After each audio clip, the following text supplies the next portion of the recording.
Je vais lire la parole de Dieu et après moi je vous dirai par la grâce du Seigneur. C'est une parabole du Seigneur que nous avons dénommée la parabole du fils prodigue ou le fils perdu.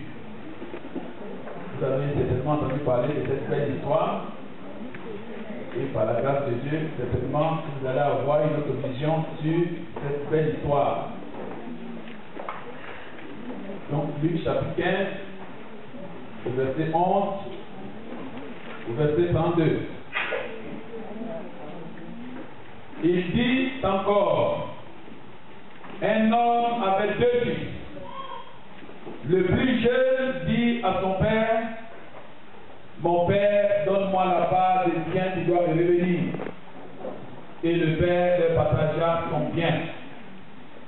Peu de jours après, le plus jeune fils, ayant tout ramassé, partit pour un pays éloigné où il dissipa son bien en vivant dans la débauche. Lorsqu'il eut tout dépensé, une grande famine survint dans ce pays et il commença à se trouver dans le besoin. Il alla se mettre au service d'un des habitants du pays, qui l'envoya dans ses champs garder les pourceaux. Il aurait bien voulu se rassasier des carouches que mangeaient les pourceaux, mais personne ne lui en donnait. Étant rentré en lui-même, il dit, combien d'ouvriers chez mon père ont du pain en abondance, et moi ici je meurs de faim. Je me lèverai, j'irai vers mon père et je lui dirai, mon père, j'ai péché contre le ciel et contre toi. Je ne suis plus digne d'être appelé ton fils, traite-moi comme l'un de tes ouvriers. Et il se leva et alla vers son père. Comme il était encore loin, son père le vit et fut ému de compassion. Il courut se jeter à son cou et l'embrassa. Le fils lui dit, mon père, j'ai péché contre le ciel et contre toi. Je ne suis plus digne d'être appelé ton fils. Mais le père dit à ses serviteurs, apportez vite la plus belle robe et revêtez-le. Mettez-lui un anneau au doigt et des souliers aux pieds. Amenez le veau gras et tuez-le. Mangeons et réjouissons-nous. Car mon fils que voici était mort et il est revenu à la vie. Il était perdu et il est retrouvé. Et il commençait à se réjouir. Le mot or, que je n'aime pas trop. Or. Or. Faut que je le dise quand même. Or. Le fils aîné était dans les champs. Lorsqu'il revint et approcha de la maison, il entendit la musique et les danses. Il appela un des serviteurs et lui demanda ce que c'était. Ce serviteur lui dit, ton frère est de retour et ton père a tué le veau gras parce qu'il l'a retrouvé en bonne santé. Il se mit en colère et ne voulut pas entrer. Son père sortit et le pria d'entrer. Mais il répondit à son père, voici, il y a tant d'années que je te sers sans avoir jamais transgressé tes ordres. Et jamais tu ne m'as donné un chevreau pour que je me réjouisse avec mes amis. Et quand ton fils est arrivé, celui qui a mangé ton bien avec des prostituées, c'est pour lui que tu as tué le veau gras. Mon fils, lui dit le père, tu es toujours avec moi et ce que j'ai est à toi. Mais il fallait bien s'égayer et se réjouir parce que ton frère que voici était mort et qu'il est revenu à la vie, parce qu'il était perdu et qu'il est retrouvé. Amen. Amen. Nous prions. Dieu notre Père, nous te rendons grâce, nous te bénissons pour ce bon moment que tu nous donnes de passer avec toi. Le plus grand privilège que personne ne pourra jamais trouver dans ce monde, que ni l'argent ni les trésors ne pourront jamais acheter, c'est le privilège d'être appelé enfant de Dieu. Amen. Et là où les enfants de Dieu sont réunis, leur Père a toujours des instructions à leur donner. Nous voulons être instruits par notre Père que tu es. Jésus, sois présent par ton esprit, car je ne suis qu'un simple canal, ayant la langue difficile, mais toi qui sondes les cœurs et les reins, qui as toujours la bonne solution aux nombreuses difficultés que nous traversons, sois celui qui dirige toutes choses qui nous enseigne et qui nous guérit au nom de Jésus. Amen. Alors, voici notre belle histoire du fils prodigue. Ici, il s'agit d'une parabole et non une exacte réalité du fait.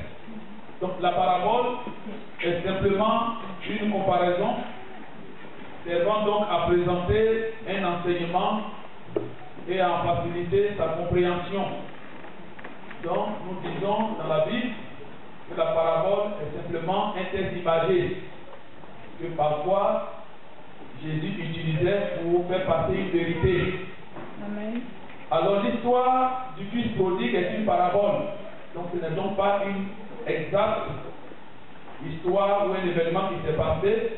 Mais le Seigneur Jésus a utilisé cette image pour faire passer une vérité fondamentale, Amen. utile pour notre foi. Et l'histoire du fils prodigue est bien sûr un drame familial. C'est un grand drame familial. Un père fortuné est mal compris de ses fils.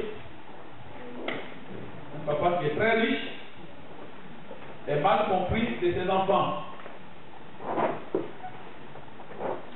Et le père en souffre intérieurement. Il en souffre. Nous savons que l'Église est la famille de Dieu, puisque c'est là que Dieu réside. Et cette Église vit aussi ce même drame. Les enfants de Dieu aujourd'hui, pour la plupart, ne connaissent plus exactement leur Père céleste. Ils ont des difficultés pour comprendre Dieu.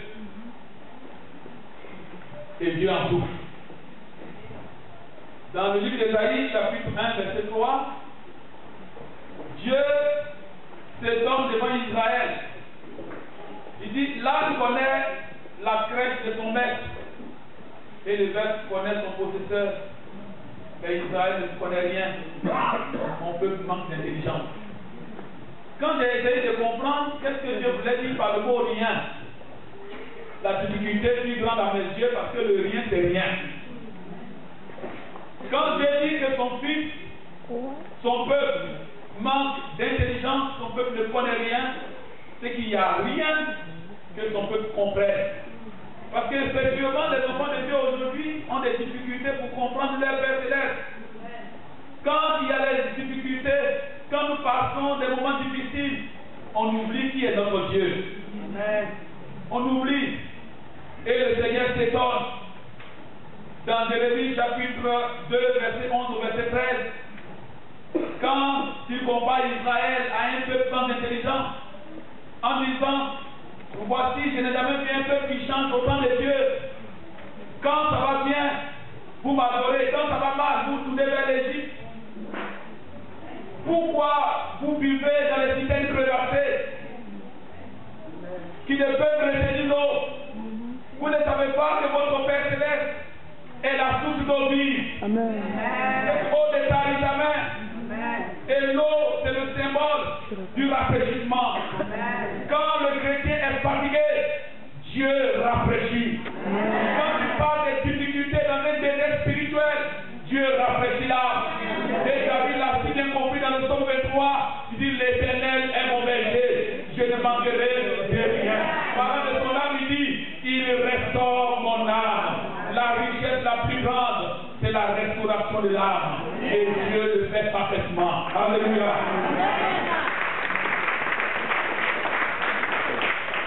Alors, la parabole du fils prodigue présente le Père miséricordieux qui est notre Père céleste, Dieu, comme étant source de bonheur.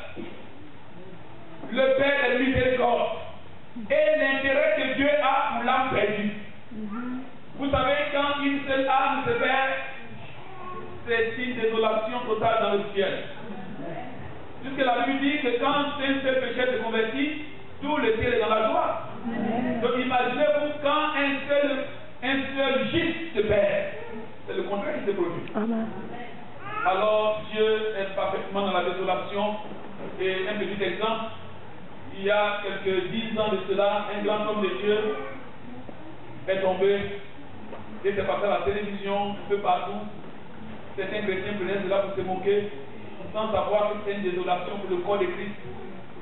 Je pouvais m'imaginer dans mon esprit comment les anges ont versé les trompettes, comment Dieu le Père a dit donner l'eau certainement au monde, parce qu'un grand évangéliste qui pouvait traîner du monde à la connaissance de l'évangile venait